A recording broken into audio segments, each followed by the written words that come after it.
Assalamualaikum warahmatullahi wabarakatuh. Halo listener, selamat datang di konten podcast perdana aku dengan saya Hazil Darvan Anggoro sebagai moderator dalam podcast kelompok 4, yaitu kelompok pecinta sejarah mata pelajaran sejarah Indonesia kelas 12 PSA dari SMA Negeri 55 Jakarta. Wah, aku dengar tadi kamu mention bahwa ini konten perdana ya?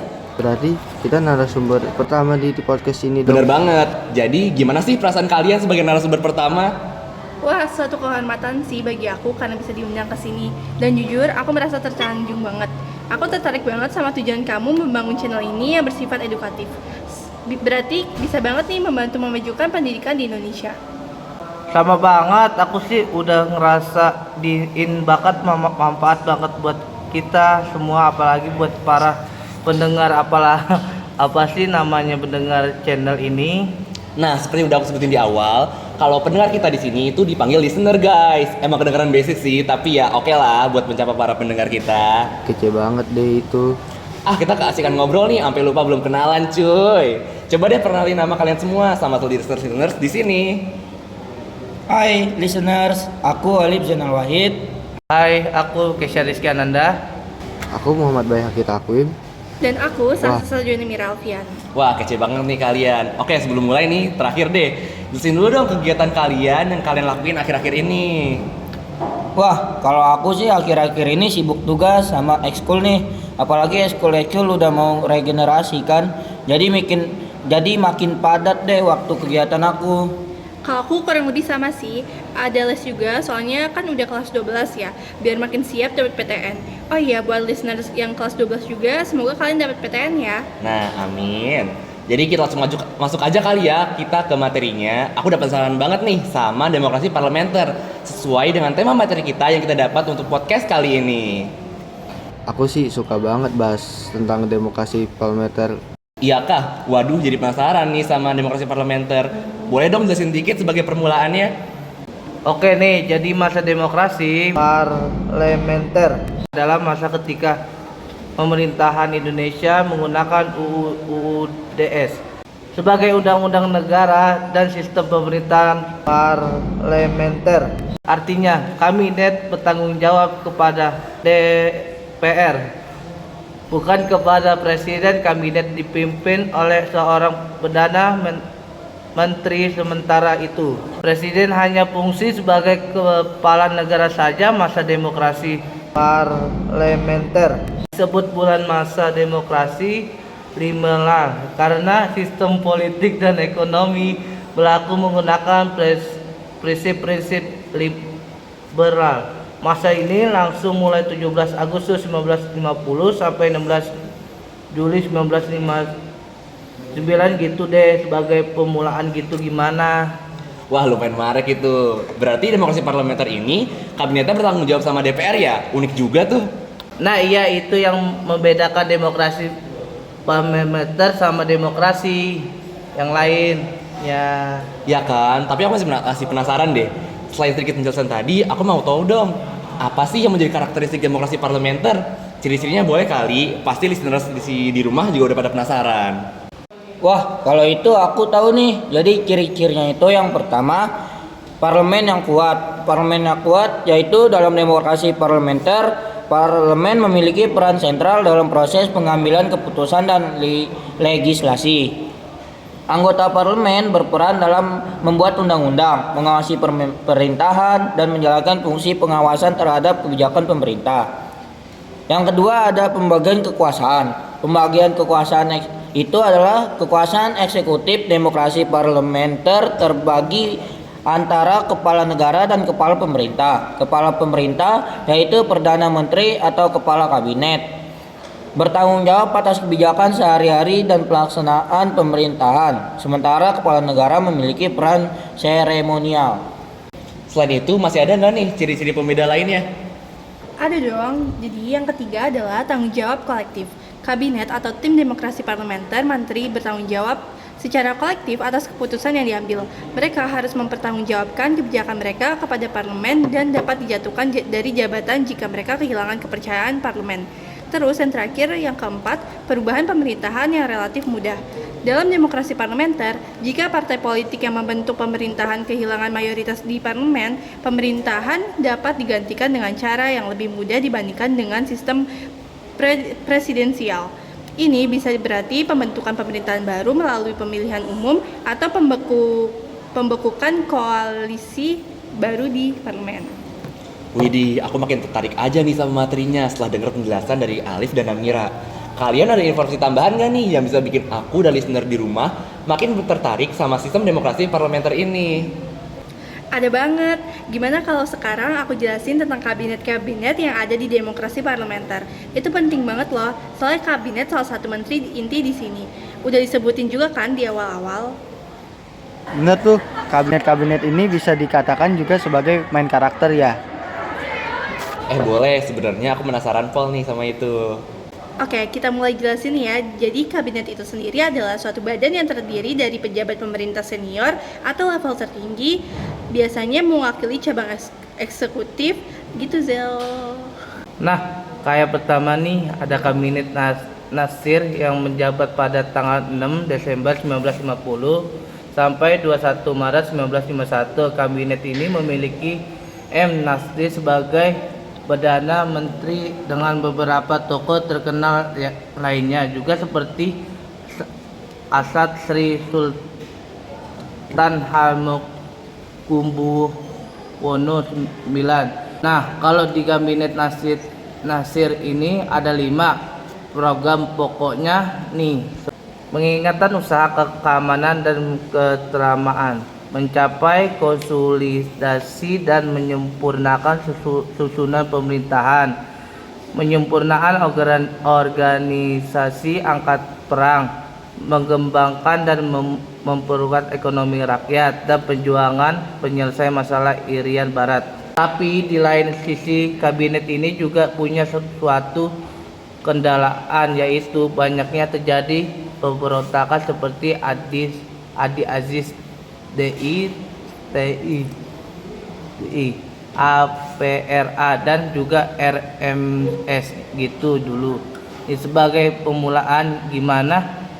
Oke, selain kabinet ini pasti masih ada kabinet yang lain lagi kan? Ada dong. Yang kedua nih, Kabinet Sukiman menjabat pada tanggal 27 April 1951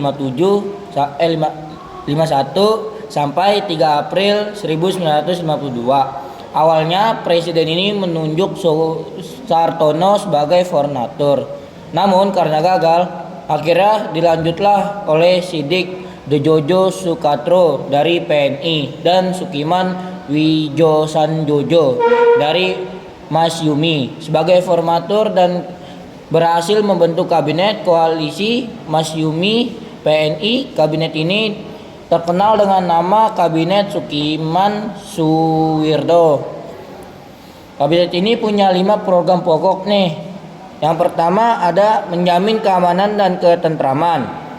Yang kedua mengusahakan kemakmuran rakyat dan memperbarui hukum agraria agar sesuai dengan kepentingan petani. Yang ketiga mempercepat persiapan pemilihan umum. Yang keempat menjalankan politik luar negeri secara bebas aktif serta memasukkan Irian Barat ke dalam wilayah RI secepatnya. Yang terakhir nih, menyiapkan undang-undang tentang pengakuan serikat buruh, perjanjian kerjasama, penetapan upah minimum, dan penyelesaian pertikaian buruh. Kalau buat kendalanya sendiri nih, Kabinet Sukiman ditenggarai melakukan pertukaran nota keuangan antara Menteri Luar Negeri Indonesia Soebardjo dengan Duta Besar Amerika Serikat Merle Chahran mengenai pemberian bantuan ekonomi dan militer dari pemerintah Amerika kepada Indonesia berdasarkan Ikatan Mutual Security ACT atau bisa disebut dengan MSA. Hal itu dinilai melanggar politik luar negeri bebas aktif Indonesia karena lebih condong ke blok barat. Begitu. Nah, kalau di kabinet Sukiman ini gimana nih caranya mereka mengembalikan mandatnya ke presiden? Mereka mengembalikan mandatnya kepada presiden setelah adanya mosi tidak percaya karena mereka kurang progresif terhadap pemberontakan di berbagai wilayah gitu. Mereka juga punya hubungan kurang harmonis sama militer. Mari lanjut ke kabinet yang ketiga, yaitu Kabinet Wilopo pada 3 April 1952 sampai 3 Juni 1953. Ini agak sedikit berbeda nih karena program pokoknya terbagi jadi dua loh, yaitu program dalam negeri dan luar negeri. Untuk program dalam negerinya ada kayak menyelenggarakan pemilihan umum untuk pemilihan Dewan Konstituen DPR dan DPRD. Dan yang kedua ada meningkatkan kemampuan rakyat. Dan yang ketiga ada meningkatkan pendidikan rakyat. Dan yang terakhir ada memulihkan stabilitas keamanan negara. Dan untuk program luar negerinya ada penyelesaian masalah hubungan Indonesia dan Belanda. Dan yang kedua ada pengembalian Irian Barat ke Pangkuan Indonesia. Dan yang terakhir ada menjalankan politik luar negeri dan yang bebas aktif.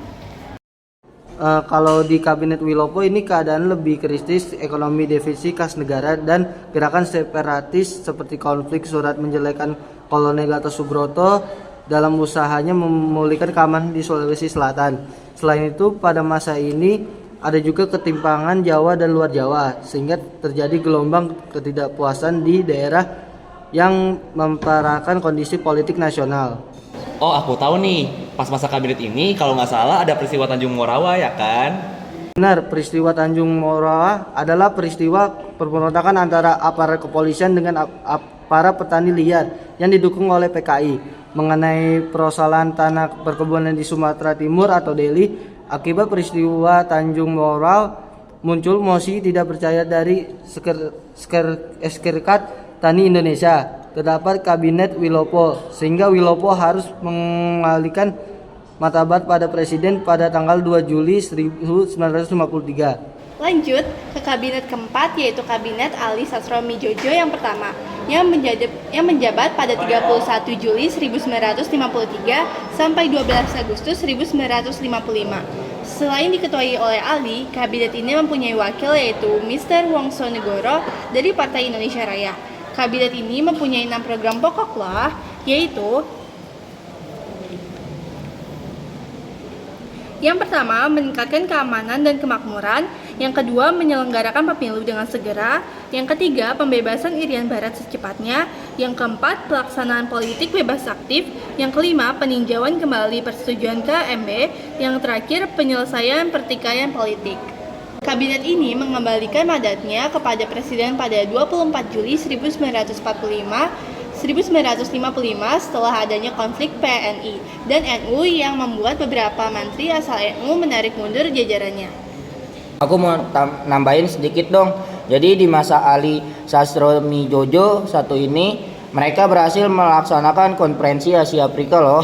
Keren dan sangat membanggakan banget gak sih? KAA tahun 1955 memiliki pengaruh dan arti penting bagi solidaritas dan perjuangan kemerdekaan bangsa-bangsa Asia Afrika dan juga membawa akibat yang lain. Seperti berkurangnya ketegangan dunia, Australia dan Amerika mulai berusaha menghapuskan politik diskriminasi ras di negaranya, serta Indonesia mendapatkan dukungan diplomasi dari negara Asia Afrika dalam usaha penyatuan Irian Barat di PBB.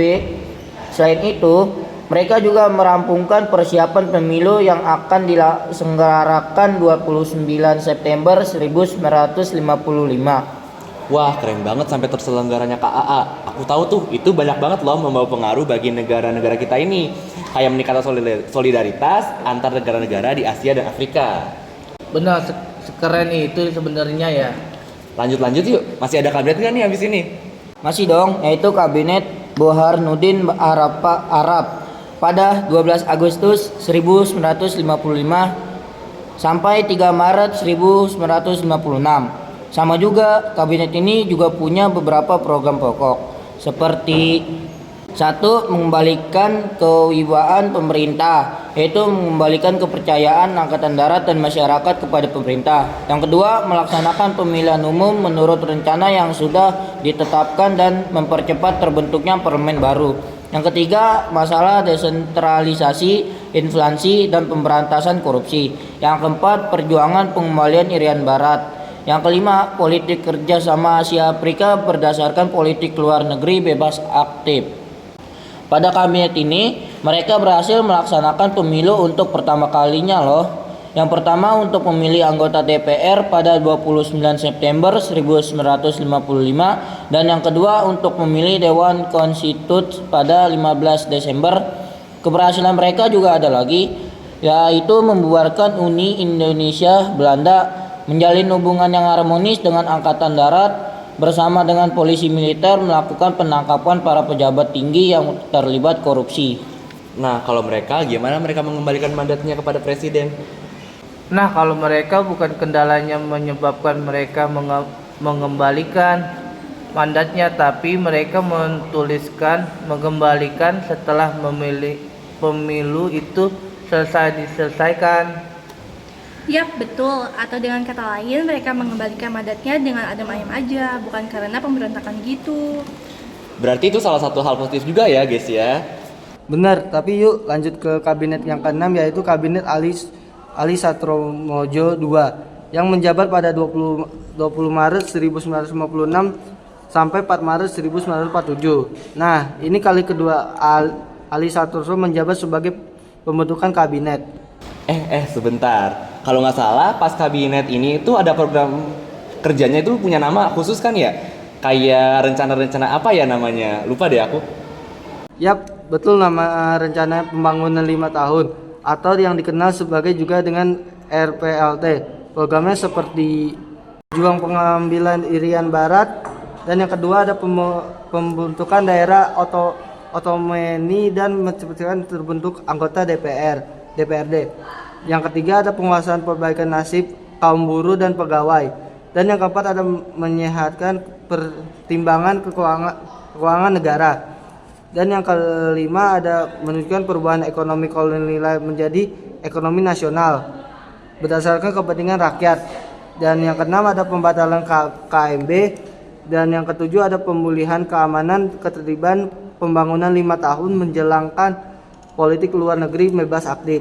Dan yang terakhir ada melaksanakan keputusan KAA. Nah, keadaan pada kabinet ini ada gelombang anti Cina loh di masyarakat. Selain itu gerakan separatis juga mulai memuncrat seperti di Sumatera dan Sulawesi yang dicirikan pembangunan dewan militer. Ada juga nih pertimbangan pembangunan di luar Jawa sehingga mengakibatkan krisis kepercayaan. Di lain sisi, membatalkan KBM menimbulkan masalah baru khususnya mengenai nasib modal menguasai Belanda di Indonesia. Timbul perpecahan antara Mayumi dan PNI. Mengakibatkan mundurnya sejumlah menteri dari Mayumi, membuat kabinet asli pemilu ini jatuh dan menyerahkan pendapat pada presiden. Wah, udah banyak banget nih kabinetnya. Itu udah yang terakhir kan ya? Eits, belum dong, ini baru yang terakhir nih, yaitu Kabinet Juanda. Oh, ini mah terkenal banget nih. Ini itu yang ada deklarasi Juanda gitu kan ya? Nggak buru-buru gitu dong, aku jelasin dulu nih permulaannya. Kabinet ini menjabat pada 9 April 1957 sampai 5 Juli 1959. Kabinet ini punya nama khusus gitu loh guys, yaitu Zakat Kabinet. Nah, karena isinya full ahli dan intelektual serta tidak ada unsur politik di dalamnya, untuk program khususnya dinamain Pancakarya. Isinya adalah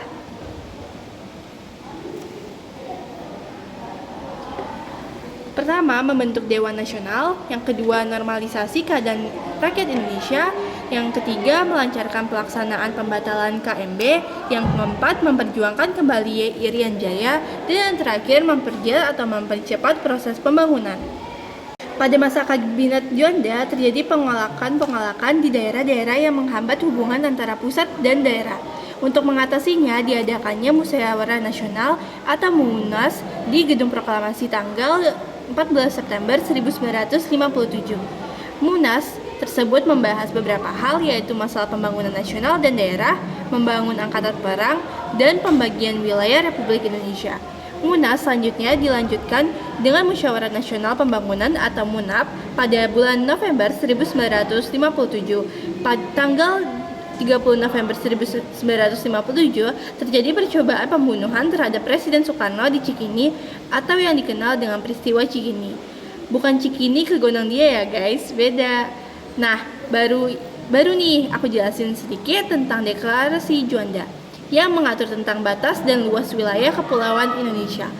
yang awalnya 3 mil jadi 12 mil. Jauh banget kan ya guys selisihnya?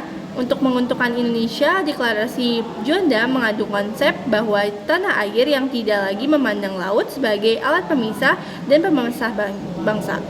Seperti ada masa kolonial, namun harus dipergunakan sebagai alat pemersatu bangsa dan wahana pembangun nasional. Wah, nggak kebayang sih kalau di Indonesia ini nggak disahkan deklarasi Juanda. Pasti Indonesia nggak punya kekayaan alam sebanyak sekarang ini. Setuju nggak? Nah, setuju banget tuh. Deklarasi ini merupakan satu dari keuntungan Indonesia dalam berpolitik selama ini.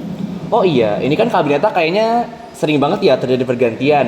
Kayak kebanyakan nggak sampai 2 tahun, udah ganti lagi aja. Selain karena emang ada pergolakan di berbagai daerah, ada faktor lain nggak sih guys? Yaps, ada. Itulah sistem multi partai. Mau jelasin juga gak nih? Boleh, aku dan listeners di rumah siap mendengarkan. Nah, oke, jadi sistem kepartaian di Indonesia menjelang pemilu tahun 1955 adalah multipartai di mana terdapat banyak partai politik yang diizinkan berdiri dan terlibat sebagai peserta pemilu. Oh alah, multi partai begitu toh. Tapi kenapa sih kok bisa bikin kabinet cepet bubar begitu? Kayaknya nggak terlalu berpengaruh juga deh. Sayangnya nggak sesimpel itu. Kenyataannya partai-partai politik tersebut cenderung memperjuangkan kepentingan golongan daripada kepentingan nasional. Partai-partai politik yang ada saling bersaing, saling mencari kesalahan, dan saling menjatuhkan. Partai-partai politik tidak memegang jabatan dalam kabinet dan tidak memegang peranan penting dalam parlemen, sering melakukan oposisi yang kurang sehat dan berusaha menjatuhkan partai politik yang memerintah. Betul banget tuh penjelasannya. Hal inilah yang menyebabkan pada era ini sering terjadi pergantian kabinet tidak berumur panjang, sehingga program-program tidak bisa berjalan sebagai mestinya yang menyebabkan terjadi instabilitas nasional, baik di bidang politik, sosial, ekonomi, dan keamanan. Oh gitu ya. Sebenarnya pasti niat awalnya bagus tuh, tapi karena oknumnya nggak bertanggung jawab, jadinya misleading gitu deh. Iya, benar tahu. Karena pembentukan karena pembentukan ini oleh Muhatta ditujukan agar memudahkan dalam mengontrol perjuangan lebih lanjut. Hatta juga menyebutkan bahwa pembentukan partai politik ini bertujuan mempermudah, meminta tanggung jawab kepada pemimpin-pemimpin barisan perjuangan. Oh alah, begitu. By the way, ngomongin tentang partai itu kayaknya udah berhubungan erat sama pemilu, ya nggak sih? Dan oh iya, katanya pemilu pertama juga dilaksanakan pada masa-masa ini kan ya? Iya, benar itu. Jadi pemilu 1955 adalah pemilihan umum pertama di Indonesia yang diadakan pada tahun 1955. Pemilu ini dilaksanakan dalam 2 tahap, yaitu pada 29 September 1955 untuk pemilihan anggota parlemen atau DPR, dan pada 15 Desember 1955 untuk pemilihan anggota konstituen yang dilaksanakan pada masa Burhanuddin Harapan. Berapa partai itu yang ikut pemilunya? Jadi pada masa ini tuh terdapat 100 partai besar dan kecil yang mengajukan calon-calonnya untuk anggota Dewan Perwakilan Rakyat dan 82 partai besar dan kecil untuk Dewan Konstituante. Selain itu, masih ada 86 organisasi dan perorangan akan ikut dalam pemilihan umum. Banyak banget kan ya, bisa dibayangkan antusiasme masyarakat Indonesia pada masa itu. Soalnya kan bisa dibilang pesta demokrasi pertama. Wah, kebayang banget tuh ramenya. Sekarang aja walaupun udah nggak sebanyak itu, udah rame juga. Gimana pas itu ya? Betul banget tuh. By the way, kamu tahu gak sih kalau Indonesia saat ini sudah bisa mengembangkan potensi alamnya? Seperti sekarang sudah banyak nelayan yang menjual hasil ikannya ke pasar tradisional bahkan sampai pasar internasional. Aku tahu sih, tapi emang apa hubungannya sama demokrasi parlementer? Nah, kalau sekarang kan kita udah bisa dikatakan lebih maju ya. Kamu dan listeners harus tahu nih gimana sih kondisi ekonomi pada masa demokrasi parlementer. Emang kenapa tuh? Jadi pada masa demokrasi parlementer itu bangsa Indonesia menghadapi permasalahan ekonomi jangka pendek dan jangka panjang. Permasalahan jangka pendek yang dihadapi saat ini adalah tinggi jumlah uang yang beredar dan peningkatan biaya hidup. Sementara permasalahan jangka panjangnya yaitu jumlah penduduk dan tingkat kesejahteraan yang rendah. Wah, cukup memprihatinkan juga ya. Tapi aku yakin pasti pemerintah yang sedang menjabat saat itu nggak tinggal diam. pasti ada kebijakan ekonomi yang mereka lakukan pada saat itu. Nah, seperti yang pertama yaitu gunting Saifuddin dalam rangka mengurangi jumlah perdana uang dan mengatasi defisit anggaran pada 20 Maret 1950. Materi keuangan Saifuddin Prawinegara mengambil kebijakan pemotongan nilai uang hingga setengahnya bertujuan mengurangi peredaran uang di masyarakat. Yang kedua ada lagi nih, yaitu sistem ekonomi gerakan Banteng. Adalah usaha pemerintah untuk mengubah struktur ekonomi kolonial menjadi ekonomi nasional. Struktur ekonomi kolonial membawa dampak perekonomian Indonesia yang dominasi perusahaan asing dan ditopang kelompok etnik. Wah, kapan nih sistem ekonomi ini dilaksanakan dan apa hasil dari kebijakan ini? Gerakan Banteng dimulai pada April 1950. Nah, hasilnya selama 3 tahun dari 1950 sampai 1953, kurang lebih 700 perusahaan Indonesia menerima bantuan kredit dari program ini. Namun, tujuan program ini tidak dapat tercapai dengan baik dan akibatnya bertambahnya beban keuangan pemerintah. Kadang ngerasa sayang deh kalau ada suatu kebijakan yang udah dipersiapkan tapi hasilnya malah nggak sesuai sama yang diharapkan. Padahal pasti ada maksud dan tujuan tertentunya. Ya kan? Tapi mau gimana lagi, pasti ada plus minusnya. Selanjutnya ada lagi nasionalisasi perusahaan asing. Perusahaan asing, emangnya masih ada ya di Indonesia pada saat itu? Ada loh. Kebijakan ini mencabut hak milik Belanda atau asing yang kemudian diambil alih atau ditetapkan statusnya sebagai milik pemerintah Indonesia. Nah, nasionalisasi ini terbagi jadi 2 tahap loh, yaitu tahap pertama yang terdiri dari tahap pengambilan, penyitaan, dan penguasaan, dan tahap kedua yaitu pengambilan kebijakan yang pasti, yakni perusahaan yang diambil alih itu kemudian dinasionalisasikan. Wah, menarik deh itu. Perusahaan asing bisa jadi hak milik kita. Tapi yang pasti itu nggak gratis kan ya? Benar, karena itu ternyata harus bayar kompensasi. Bahkan karena itu hanya 20% aja perusahaan asing yang berhasil dinasionalisasikan. Wah, begitu ya. Masih ada lagi kan ya kebijakannya. Tapi aku tahu nih, biar aku tebak, pasti abisnya ada VNEC. Bener nggak sih? Yap, betul sekali. VNEC atau Finansial Ekonomi adalah sebuah perundingan dilakukan pada 7 Januari 1956. Rancangan persetujuan VNEC yang diajukan Indonesia terdapat pemerintah Belanda dengan mengirimkan deklarasi ke Belanda. Nah, apakah perundingan itu disetujuin? Sayangnya usul Indonesia tidak diterima pemerintah Belanda sehingga pemerintah Indonesia secara sepihak melaksanakan rancangan VNEC-nya. Benar, diawali dengan pembubaran Uni Indonesia Belanda pada 13 Februari 1956. Tujuannya melepaskan diri dari ikatan ekonomi dengan Belanda, yang akhirnya berdampak banyak pengusaha Belanda yang menjual perusahaannya, sedangkan pengusaha pribumi belum mampu mengambil alih perusahaan tersebut. Banyak juga ya berarti kebijakan yang pernah diterapkan. Masih ada lagi nggak nih? Terakhir ada rencana pembangunan 5 tahun nih, atau yang kita kenal juga dengan RPLT. Kebijakan ini rencananya diterapkan pada masa Kabinet Ali Sastroamidjojo pertama. Dalam pelaksanaannya, kebijakan ini punya beberapa kendala, yaitu yang pertama, adanya ketegangan antara pusat dan daerah, sehingga dapat banyak daerah yang melaksanakan kebijakan ekonominya sendiri-sendiri. Terus yang kedua, perjuangan membebaskan Irian Barat dengan melakukan nasionalisasi perusahaan-perusahaan Belanda di Indonesia yang menimbulkan gejolak ekonomi. Dan yang terakhir, adanya depresi ekonomi di Amerika Serikat dan Eropa Barat pada akhir 1957, sehingga pada awal 1958 mengakibatkan ekspor dan pendapatan negara merosot. Sebenarnya kata aku kebijakannya udah bagus sih, cuma emang kebanyakan hasilnya itu negatif. Untungnya sekarang kita udah ganti jadi sistem ekonomi Pancasila. Oh iya, selain kebijakan ekonomi tadi yang kebanyakan berakibat negatif, ada lagi nggak sih secara khusus kekurangan dari demokrasi parlementer ini? Oke, ini aku jelasin ya sisi negatif kekurangan dari demokrasi parlementer. Parlementer dapat dikendalikan oleh kabinet, dan yang kedua ada parlementer dapat mengangkat perdana menteri atau menjatuhkan pemerintahan dengan mengeluarkan semacam mosi tidak percaya. Yang ketiga ada parlementer menjadi tempat koderasi bagi jabatan-jabatan eksekutif. Yang keempat ada parlementer memiliki kewenangan yang sangat besar terhadap pemerintahan. Yang kelima ada kebijakan politik negara menjadi tidak stabil karena sering berganti kabinet. Yang terakhir ada kabinet sangat bergantung pada dukungan parlementer sehingga dapat dijatuhkan sewaktu-waktu. Ternyata kebanyakan kekurangannya emang berfokus sama kabinet dan partai ya guys. Gak heran sih, soalnya emang dari awal aja kita udah ngebahas itu semua. Tapi kamu jangan lupain sisi positif atau kelebihannya juga. Emang apa aja tuh kelebihan dari demokrasi parlementer ini?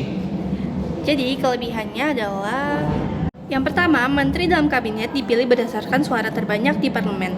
Yang kedua, proses pertanggungjawaban dalam pembuatan dan pelaksanaan kebijakan lebih jelas. Yang ketiga, eksekutif dan legislatif yang berasal dari satu partai atau koalisasi membuat proses pembangunan kebijakan menjadi lebih cepat. Dan yang terakhir, kabinet sangat berhati-hati dalam menjalankan pemerintahan karena diawasi parlemen. Wah, kayaknya kita udah banyak banget nih materi yang dibahas.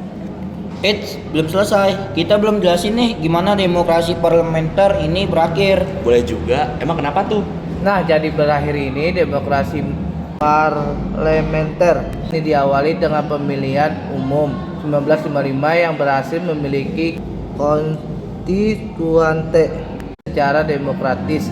Namun, konstituante gagal membentuk konstitusi. Baru sampai berlarut-larut Presiden Soekarno lalu menyampaikan konsep demokrasi terpimpin pada DPR, yaitu hasil pemilu yang berisi ide untuk kembali pada UUD 1945 pada tanggal 5 Juli 1959. Soeharno mengeluarkan dekri presiden yang antara lain berisi pembubaran konstituante serta menggantikan konstitusi dari UUD 1950 menjadi UUD 1945. Kembalinya peristiwa ini menandai berakhirnya demokrasi parlementer dan mulainya era demokrasi terpimpin pemerintahan. Kemudian membentuk lembaga-lembaga MPRS dalam demokrasi terpimpin yang menerapkan sistem politik keseimbangan. Pada masa ini Soeharno merencanakan konsep pentingnya persatuan antara kaum nasionalisme, agama, dan komunis. Oke deh, kayaknya udah cukup ya pembahasan kita kali ini. Udah banyak banget ilmu dan insight yang bisa aku dapetin. Berhubung kita sebagai narasumber udah jelasin banyak banget materi, kamu bisa kasih kesimpulan gak Nizel? Wah, bisa dong. Jadi, demokrasi parlementer atau demokrasi liberal adalah suatu demokrasi yang pernah dilaksanakan di Indonesia dari tahun 50 sampai 59. Pada masa ini, kabinet bertanggung jawab kepada parlemen atau DPR, bukan kepada presiden. Kabinet ini dipimpin oleh seorang perdana menteri, sementara itu presiden hanya berfungsi sebagai kepala negara saja. Pada demokrasi ini, terdapat 7 kabinet yang pernah menjabat dengan program kerjanya masing-masing yang pastinya memiliki kelebihan dan kekurangannya sendiri-sendiri.